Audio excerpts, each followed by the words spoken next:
L'outre-mer du Front National, c'est d'abord la création d'un grand ministère d'État aux compétences élargies. Ce ministère, le parti de Marine Le Pen le veut transversal, mais aussi adapté aux réalités et aux spécificités locales. Plus précisément, on parle ici de 3 outre-mer, la zone Amérique, l'océan Indien et le Pacifique, avec cependant un socle commun, la réhabilitation d'un monde ultramarin ignoré de la métropole. C'est un petit peu des territoires un peu oubliés par la métropole. Pour nous, Front National polynésien et Front National métropolitain, nous disons que les territoires d'outre-mer sont une richesse pour notre pays. C'est quand même 11 millions de kilomètres carrés sur l'ensemble de tous nos territoires, 5 millions en Polynésie. C'est la deuxième puissance maritime au monde, derrière les États-Unis. Donc on ne doit pas négliger les outre-mer. Pour autant, le parti de Marine Le Pen n'en oublie pas ses thèmes de prédilection, l'insécurité, l'immigration ou la maîtrise des frontières, et bien sûr le volet économique, pointer du doigt les politiques successives de la métropole. Nous pourrons donc, dans les années qui viennent, relancer ce territoire grâce à l'économie et surtout inverser la courbe du chômage et créer des emplois, parce que franchement, quand je vois aujourd'hui des jeunes qui n'ont plus de travail ou des familles entières qui aujourd'hui n'ont même plus de moyens pour pouvoir subvenir, c'est très triste pour un pays comme le nôtre. En Polynésie, justement, le FN revient sur l'indemnisation des essais nucléaires qui serait forfaitaire et appliquée à l'ensemble des populations touchées. La DGA, dotation globale d'autonomie sanctuarisée par François Hollande,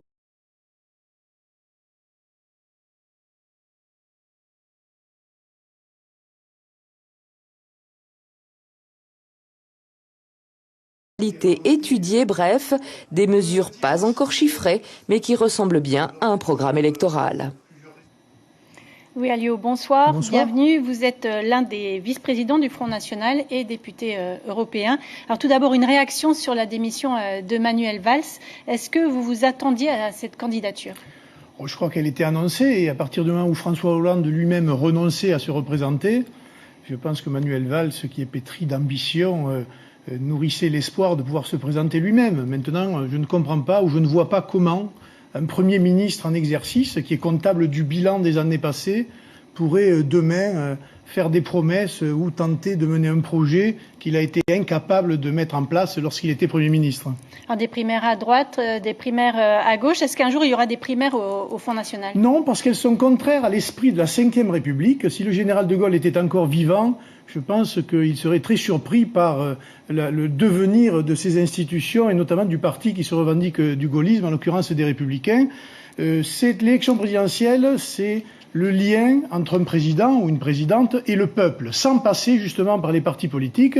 C'est pour cela d'ailleurs qu'en général, une présidentielle se fait sans le sigle du parti et se fait sur des thématiques bien précises d'un projet, de l'avenir de la France, et pas sur de la cuisine électorale ou sur des petits sujets qui relèvent de la politique, j'allais dire, beaucoup plus locale ou régionale. En tout cas, c'est une petite dissension au sein de votre parti Non, avec Gilbert Collard. Oui. Gilbert Collard, lui, a dit qu'il était favorable pour l'avenir. Moi, je n'y suis absolument pas favorable. Je pense que cette Ve République, c'est un président de la République et qu'il doit être incontesté. Je rappelle quand même que les primaires à gauche ont produit François Hollande, c'est-à-dire un président de compromis qui n'avait aucun moyen d'actionner sa majorité pour faire passer la moindre réforme.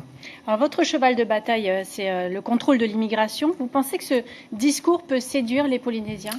Non, parce que le discours sur l'immigration outre-mer, il est à destination soit de la Guyane, soit de Mayotte, qui est en revanche très concernés par ce problème-là. Alors comment séduire les Polynésiens ? Les Polynésiens, c'est d'abord maintenir le statut de l'autonomie et de contribuer à ce que la France se réinvestisse dans le Pacifique, en Nouvelle-Calédonie, mais aussi en Polynésie, après avoir raboté par des gouvernements successifs la dotation, j'allais dire, générale sur le territoire. La France, l'outre-mer pour la France, c'est une richesse.